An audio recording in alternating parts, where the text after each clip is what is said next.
Hello there, my very good friends. On today's wrestling news, WWE officials are very impressed with this wrestler from AEW Dynamite. An AEW star is set to be out for 6 to 9 months. WWE's latest financial reports are in, and spoiler alert, they are very good. And the Forbidden Door pay-per-view sells out in less than 40 minutes. I'm Adam Wilborn. And I'm Andy Murray. And this is the news on a Friday, no less. Yeah, you know what that means. It's Flat Fiend Friday. And today joining us is the it's Sega Genesis Fiend. Yeah, I think that's what fair. What are we going with for this fella here? Whatever it is, I love it. What do you say, the 8-bit Fiend when we came in? Super Fiend Tendo.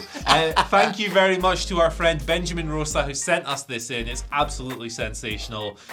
If you have weird things, we're gonna have a mailbag section one day. Yeah, we're gonna open a little Gmail or something where you can send us all your bollocks. But thank you so much for sending us nonsense every week. We love you, we appreciate you, and we should probably cover some stories. Yeah, hi guys.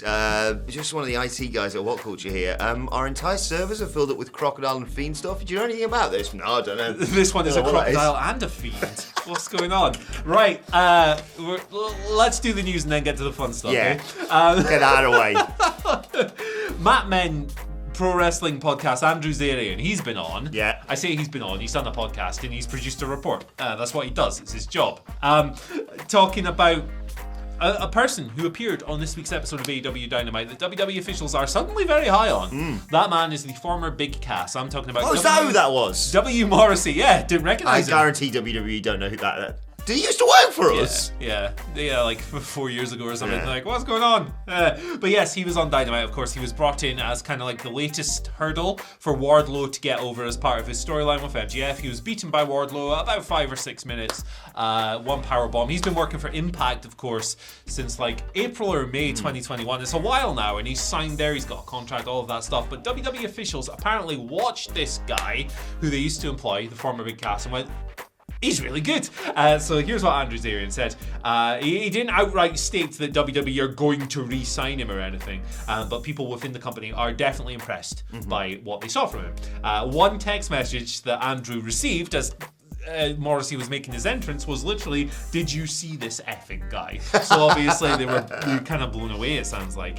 Now, Morrissey has been quite guarded with regards to details on his Impact deal in the past. He said, I'm not telling you how long my contract's for. It's my business. Fair enough. Fair play, exactly. So he keeps his cards close to his chest. He will be bound to them for a while, you'd imagine. And he's previously said as well that he wants to be the face of Impact Wrestling, or one of the faces of Impact Wrestling. In various interviews, he's made that point. So fair play to him. I just enjoy seeing this guy kind of living a good life. Yes. Like, it's really nice to see him happy and healthy and in great shape on TV, because he had a rough time after leaving WWE, and obviously he has turned that around and is now doing really well. So like, I love that this bloke is in Impact Wrestling and he's carved out a really cool niche for himself. And it's exciting, WWE are interested. That's always good. Well, not always good news, but a lot of the time that signals exciting things in the process. I just think it's amazing. I saw a great tweet that summarised this this morning. They said, like, this guy, this version of Big Cass, W. Morrissey, has been like this in Impact for the like past year, something like that. And only when he appears on AEW television does WWE go, wait, who's that? Yeah. It's typical. It's astonishing it's and not astonishing at the same time. But yeah, I get it. Look at the bloody size of him. Look at the shape he's in. WWE love those sorts of people. They love bringing people back, especially. And I have no doubt that they will be making plays for him going forward. Like you say, we don't really know a lot about the contract situation, but in terms of in-ring, from what I saw on Dynamite... He did a leapfrog, mate. He did a leapfrog like Brock versus Goldberg. Very impressive. Yeah. Moving over from WWE to AEW, though, bad news surrounding Darius. I never know how to pronounce it. Darius is how us stupid British people pronounce Darius.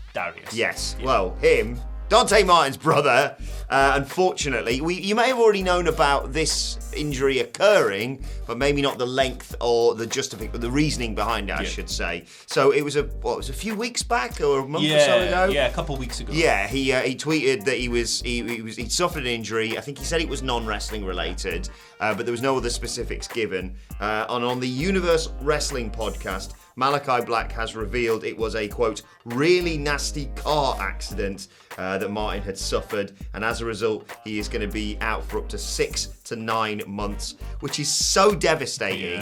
Because on the one hand, yes, we've got to see Dante Martin do great single stuff, but Top Flight are a mint team, and from the moment Darius came back, it looked You're thinking of Darius Vassell. Former Aston Villa striker. Former England player. Yes. Missed a penalty in the 2004 I mean, English Euros. Players miss a lot of penalties. Yeah, so. I was going to say, so it joins a long list of people. But, I'm just really gutted about this, and it's just... he can't, he's so unlucky. It sucks. When the initial talk of his latest injury came out, a lot of... I don't like it when people jump online and go, oh, he's injury prone and stuff like this, because, you never know the situation until it fully comes out, and he's had a car crash. I know he's posted this picture of himself in a neck brace. Yeah. He did seem to be taking it in good humour and said, on the plus side, they said my ACL is really good. So fair play to him for kind of making a joke about it and stuff. Yeah, it stinks because he was out for a year. He came back. He had 2 months and then he's injured. Yeah, that mint new finisher, didn't they? That I think it was on AEW. They initially showcased it. But it's a real shame for him. But he's really young, Darius. I think he's only 22. Yeah, 23, that kind of ballpark. So he's got a long career ahead of him. Hopefully he will be able to. Hopefully he can get through this recovery process as quickly and as painlessly as possible, and we get Top Flight back. I'm sure Dante will have some really cool stuff going on in his absence, but I miss Darius. I like Top Flight as a tag team, and I think if they keep progressing, they could be one of the preeminent tag teams in AEW in the future. So get well soon, Darius. There we go. Get well soon. I really had to think about that for a second. Darius. Get well soon, mate. And Darius Vassell wasn't even that good at goal scorer, was he? He was like a 4-a-season guy or something. He was not someone looking back we should have pinned our hopes onto a European Championship with. Yeah, like Harry Kane's probably a bit better than best English striker I've ever seen. Let us know in the comment section. Anyway, right, WWE financials are in. I'll just kind of go through these because I don't know necessarily if it's something that everyone loves us talking about. So maybe you might want to look at the time points at the bottom. All the timestamps are in the bottom. But and there's no real surprises here. Basically, WWE is extremely successful. They are in this is their greatest period of financial prosperity ever. They have never done better business-wise than they are doing right now. And with this latest set of financial reports, which is for Q1 2022, of course, that came out yesterday, a new record for revenue in the first quarter of a year. We are talking $333 million, which is up 27% from the previous year, set a new quarterly record. This was likely down, well, part of this would have been down to increased media rights and live event income. That's up 23.1 million as well. Of course, in Q1 2021, they were still doing empty arena shows, so that's why that number's gone up so much. WWE 2K22 also contributed to this, meanwhile, as consumer product revenue has gone from 11 million to 9 million. That would be a decrease, 11 million to 20 million. So making lots of money off of that. Looks like a good game from what I've seen as well. Yeah, it does. Like I've still more not on that played in a little bit. Yeah, well, I've still not played it, but I've seen it. Operating income's up 42%. OIBDA, which is how WWE like to measure profit, that's up 33%. WrestleMania 38 was touted as a big success, 54% global viewership increase. Live event attendance is down compared to the last comparable quarter, which would be Q1 2019, because empty arenas and stuff. But you still take it in like obscene amounts of money. Now, on the accompanying investor call, Nick Khan, WWE's president, of course, was on there, touting the promotion's immense success on Peacock. Apparently, 1/3 of all people who subscribe to Peacock watched some kind of WrestleMania content this year, so that's pretty huge. And on top of that, he expects a bunch of different bidders for TV rights fees when those negotiations come in. Would you say something about like Indian cricket rights as well, that they're waiting on for something else? Wrestling cricket. Yeah, that's what I'm saying. Let's get some cricketers in. Wrestling's a huge audience in India, so that's a big part of the business too. But it's just what you already knew about WWE business. The business side of the company is huge. TLDR, if it don't make dollars, it don't make sense. There you go. Shout out to DJ Quick. And once again, probably didn't need to do all those budget cuts and releasing 10 wrestlers from NXT. But still, look, congratulations to WWE. It's nice to see them doing well. Just, maybe reflect that in the way you treat your wrestlers. Bears repeating, but still. Anyway, let's talk a little bit about the Forbidden Door. I thought you were going to say the flat fuck. Not quite. Where's the flat FUCK? I've not seen him today. He's around. You Sludging never know. around. You never know. Eating gazelles. He sees you when you're sleeping. He knows when you're awake. 11,000 tickets of the Forbidden Door pay-per-view went on sale yesterday. That's not all of them, but it was pretty much an instant sellout in terms of the amount of tickets that they put on sale. They're all going to put Pre-sale, baby. Yeah, 2,000 on general sale later on today, as reporting by Dave Meltzer. 10 a.m. Central Time, so set your clocks. Unless it's one that's in the mouth of an alligator, like Captain Hook. Like Hook, yeah. Yeah, but anyway, the 11,000 tickets that went on sale, as I said, for Forbidden Door was snapped up immediately in less than 40 minutes. It goes down, of course, at the United Center in Chicago, Illinois. And Andy, this baffles me because the internet told me that no one was going to buy tickets for this show. Yeah, yesterday was a really rough day for pundits who received charcuterie boards in response for favourable coverage. Why? Like, I get it, okay. I have no dog in this fight, okay? I like WWE, I like AEW. Hey guys, you can like both wrestling Well, I shows. like crocodiles. Yeah. And alligators. But even if I disliked AEW, I could see coming that's an L you're going to take if you're going to go, they're not going to sell out. Because they are going to sell out. With or without New Japan, in Chicago, AEW would sell out. Yeah, I mean, I think the people who were trying to argue, and maybe some of them were doing it earnestly, saying that, what's this going to do to grow AEW? Well, I mean, they sold out in 40 minutes. You know, like, this is a massive arena. It's going to add, in terms of growth, it's going to add how many millions to the bottom line. It's going to increase the promotion's profile in Japan in particular to no end. It might even drag in some New Japan fans in America. It's just like... Yeah, if you're going to argue that it's maybe not going to attract more casual fans, I may be on board the with that casual to a fan certain argument extent. is... sorry to interrupt you, I'm being a dick, but the casual fan argument is 99% of the time employed as a straw man. Yes. It's like people have created this image, and like when I talk about it on Twitter and stuff, because there are absolutely like disenfranchised, right? Like those people 100%. exist. But the casual fan, the way people talk about them is like this tub of goo who just melts down as soon as something that isn't like Steve Austin is in front of them. Doesn't exist. But what I was going to say is there's an argument to be made that maybe saying, New Japan are going to do a show with AEW isn't going to make someone who last watched wrestling when The Rock and Stone Cold were feuding get back into it. All right, fair enough.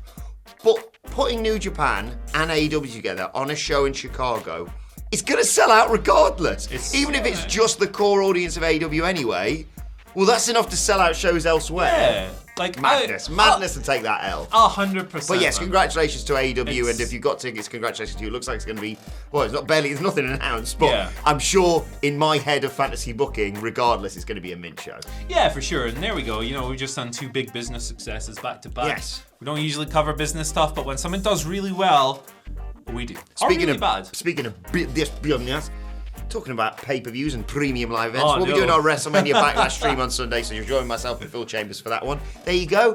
One of each. One of AEW, one of WWE. Shut up, comment section. Yeah, Samoa Joe shot on the kind of tribalism yesterday as well. Go check that out. Good stuff. Anyway, Twitter questions. It's what we come in for, baby. You know what we do on a Friday? It's just stupid stuff. Stupid stuff. Some people send me like serious questions, and I love you for your dedication, but you're an idiot. But Jesus. But my friends, on a Friday specifically, you're an idiot. Fridays is not the time and place for that. Someone was asking about ratings and stuff, and I was like, Get come on, man. Get out of here. That's not what we do here. So with that in mind, I'm about to ruin your day. Good. Steve Carlisle has come through, said, thank you, Steve.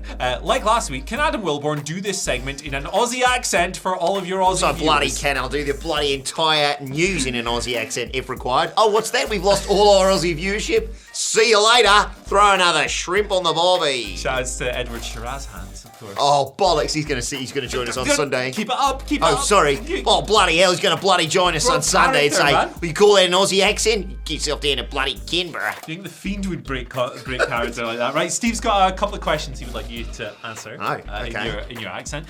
You're making the most of this tweet, I see. Which current world... might get a bit political here.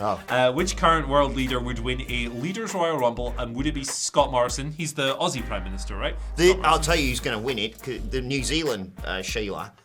Because she's the only one who sees bloody sense. Okay, cool. So I'm just going to pick her. I don't really know anything about New Zealand. All I know is the smart decisions that are generally made are made by her. Yeah. Okay, cool. I'm going to pick her and not get bloody tribal and not mention the twat who's in charge of us here in the bloody UK. Well, to be fair, like, Boris, like... He bloody eliminated himself, the stupid twit. Remember in Saudi Arabia when Kane's wig fell off? that would happen to Boris. Steve would also like to know if Teflon is non-stick, how do they stick it to the pan? Good point. Good bloody point. Fiend goo, I think, probably. Why don't they make wigs that stick to your head with Velcro? That's what I say. Asking the tough questions here on What Culture Wrestling News. Dragons Den. WhatCulture Wrestling Dragons Den. Hello, dragons. See? Who didn't have hair all along? What a twist. What a swerve. Dragons are scaly. They're not hairy. Have you ever seen a hairy dragon? That's going to be that picture next week. Yep. A hairy, bloody dragon. Whoever sends us the best picture of the hairy dragon. It does sound a little bit sexual, I've got to be honest. Nothing weird. If you send me weird stuff, I will block you, alright? The next question today comes from Sam B, who asks... Buzzing for a question from Sam B. This is just good. If you could pick a Hollywood director to book a wrestling event, who would it be and why? Look, my answer... What's that twat who does all the explosions? Oh, that's literally... Michael Bay. That was literally my answer. Yeah. Because it would just be... Yeah, he could have made the end of Revolution actually good. Yeah, he could have actually. He would have probably ended up blowing the whole building up. Yeah, I love Michael Bay. Yeah, I'm going to pick him. Michael Bay gets a bad He is rep. my Michael Bay. Oh, goodness gracious. Yeah, people give Michael Bay crap all the time, man. But I've always said that dumb art is often as good as smart art. I like dumb stuff. I like Michael Bay. Also, Pain and Gain is actually really good. I've never actually seen it. It's just fun. Do you know what I'll say? I think the series of Transformers films is better than Lord of the Rings. So. Oh, brother. I'm going deep today. Bumblebee was pretty sick. Yeah? Oh, that's what. Is that Bumblebee in disguise? Oh, I think it might be, mate. I think it might be, mate. Yes. Is what I was saying. Our final question comes from Mike Notridge, the biscuit fiend himself. Oh, nice, Mike. We do see your biscuit tweets, Mike, and various other snacks. Mike on the mic. Oh, why? Good day! No, why did I do this to myself? Right, Mike asks the following. We have to get a Fiend question in here. Naturally. Obviously. If the Fiend was the star of a Saturday morning cartoon, what sort of sidekicks would he have? Assuming the rest of the Firefly Funhouse are now the villains. So I guess it's the Fiend and a gang of creatures against the Firefly Funhouse. Okay. For some reason, my head went to Teenage Mutant Ninja Fiend. Oh, God. There. So Raphael would be obviously there because he's the best. Michelangelo. I'd chuck in Peppa Pig.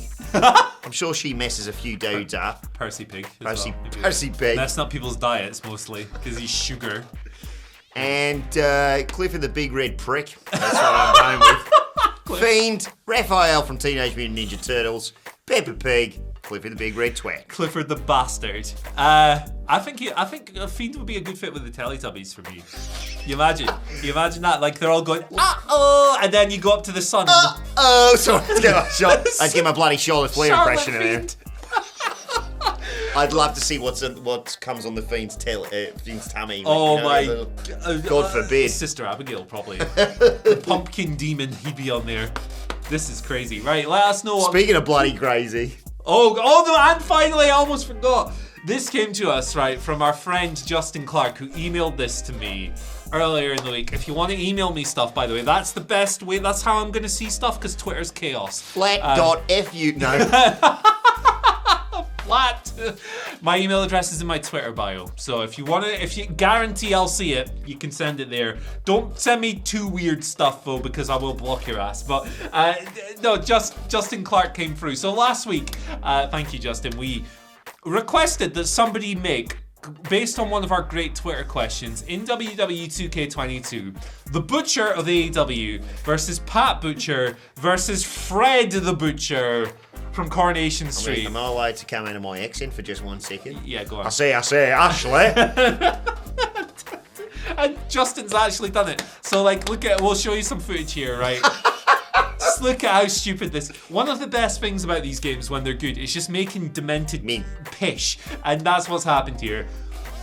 We won't spoil the finish of Hell this of a finish. for you, but you need to check it out because it's just classic pro wrestling psychology.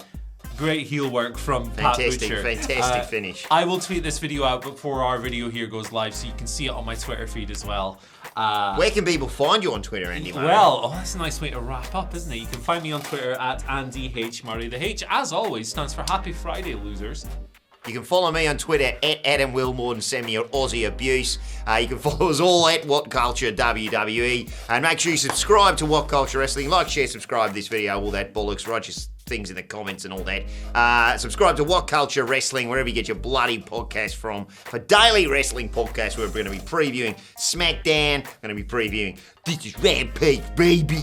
Going to be talking bloody WrestleMania Backlash on WrestleCulture, all there. WhatCulture Wrestling, wherever you get your podcast from. But for now, my thanks to Andy Murray. Thank you for joining us, you flaming bloody galahs.